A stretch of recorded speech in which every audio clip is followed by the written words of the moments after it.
All right, sir. Hello, hello. I will be ranking these stories in backwards order, meaning I'm starting with the one I like the least.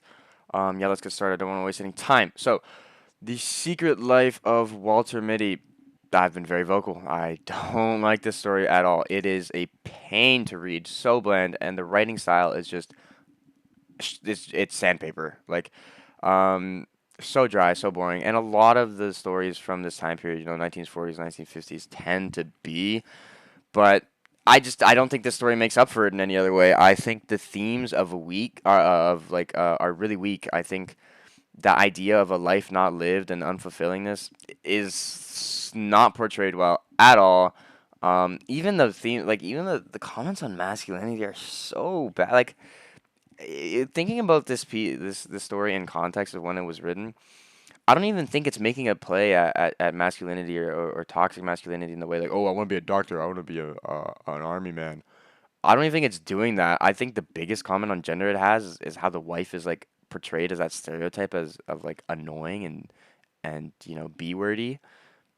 And I like what? I feel like that's the theme and idea that I took away from almost the most from the story in a strange way, and that's like that's horrible. It's so forgettable, so boring. Bad story. Anyways, Suicide Watch. I really feel bad ranking this one so low. I like the writing style here, and it is at least interesting to get through. And I appreciate on how it's over the top so much so to draw an interest, to be comedic, and to play into that satire kind of effect. Um, but at times it's just too much. Like it's just too out there the writing, and it's hard to even follow what's going on. I like the theme of being shallow and social media. Super good comment. But again, I felt like it could have been represented a little better, and it was just like hammered so much in such a similar way, like throughout the story, without much variance or even like complexity. Like I didn't have to figure anything out. It kind of just told me, it was kind of shallow, I guess, which I didn't enjoy. I think it could have been done better, but yeah, good story. It's sad that it has to be so low. Bullet in the Brain. I like this one. The writing style was interesting. Definitely not a pain to get through. I really like how it breaks up that conventional timeline with having him die right in the middle. I love that. That was nice. That was interesting. Um, and I think doing so and having, him be this unhappy person and that kind of theme of a life unlived and all the bitterness it creates, I think that was good. I think that was something that The Secret Life of Walter Mitty was trying to do but didn't do at all. Yeah, it was interesting. What else? Oh, I liked the way it communicated that theme of him actually being someone who liked things like language specifically because it was subtle, it was definitely subtle, but it wasn't so subtle that it was hard to find, but you still feel smart for discovering that. And I think that's, really good when you've created a story that makes the reader feel smart without it being, too hard to get there. I think that's great. But yeah, good story. Not the most memorable, but I did enjoy reading it for sure. The Woman Men Don't See. This is a good one. I really, really like the message here, but oh, reading this story is impossible. Like it's so bad, like such a bad experience. Not only is it so unnecessarily long, but the writing style, like I understand you're trying to be provocative and have that over exaggerated toxic masculinity, which is great. I really, really like that, as you'll see later.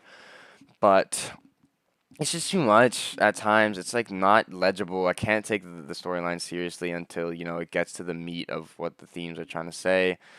It's just too much, too long. You could kind of cut it down there. But that being said, the whole analogy of the possum and how society has kind of like deemed that the feminism issue is solved and even women kind of like because of the big societal pressure, and then that's leading them to just lie down and play dead like a possum. I think that was super good, super relevant, fresh take on on the whole feminism thing, which is great, communicated in a like I said, a fresh way, with the aliens and all that. Definitely a little much, But the aliens I actually didn't mind. I thought that was pretty good. That latter half of the story really really is good. I just it doesn't need to take so long to get into it, for sure. But enjoyable story, great message.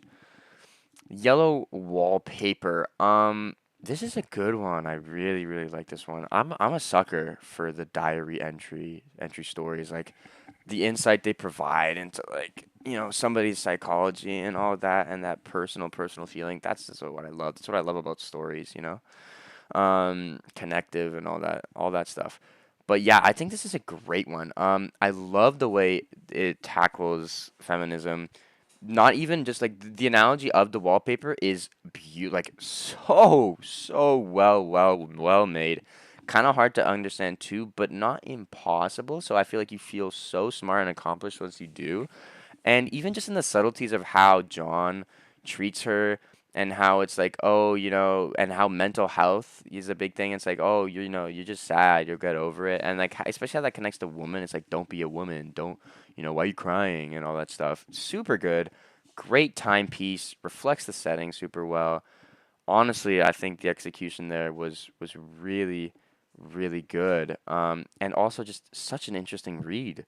Um, it still has that abstract feel, but it has a linear storyline.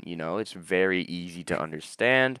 And just the way that she goes into like craziness and how that's reflected in the actual story is just, oh, it's so interesting. And it's almost like the script writing mantra where it's like show don't tell, but in a story way, and I think it does that so well, and the reader just ends up feeling accomplished with all these like complex themes, and just super interesting. Great story.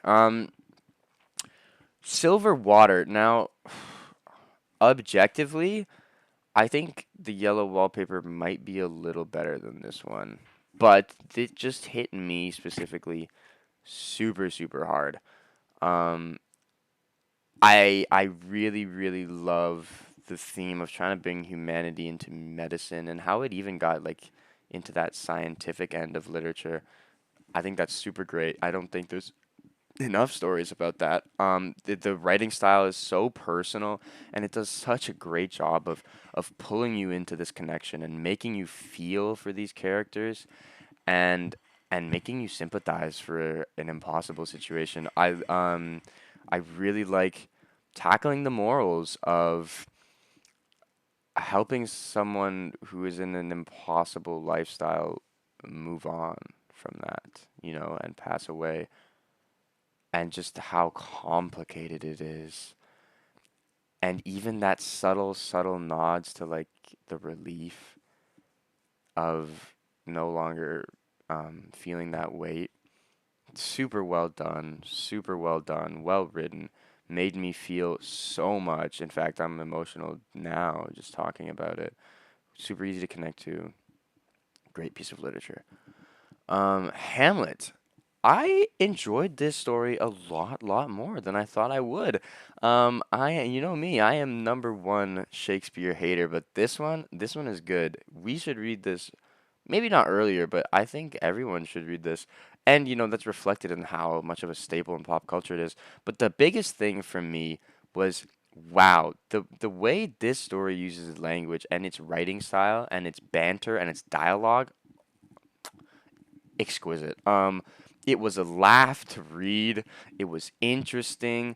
So many of the longer passages are like, wow, this is expressive and cool. And I imagine it gives so much space for acting nuance, and I think that's what a play should do.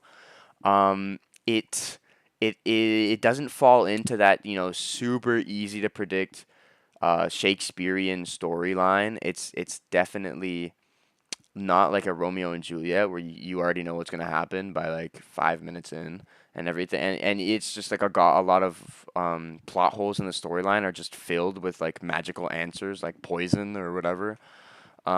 It's well put together.